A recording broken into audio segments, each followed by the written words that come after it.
Pwedeng baggage ng old habits, guilt, shame. And I don't mean to say this in a judgmental way, pero napansin niyo ba na nangako ka before na hindi ka magiging katulad ng tatay mo, pero you end up doing the same thing? Di ba? Why? Because may nangyari sa atin in the past na we would rather escape than face. Old habits, guilt, shame, burden, sin, or emotions na hindi na-process. Galit ka, pero sinabi, sige na, malis ka na lang dito. Ayoko na makita ang pagmumukha mo. Okay na tayo.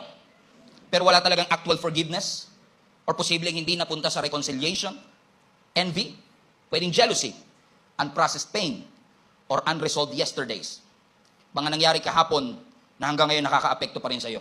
You know, one thing I've realized, ang emotion natin is so powerful.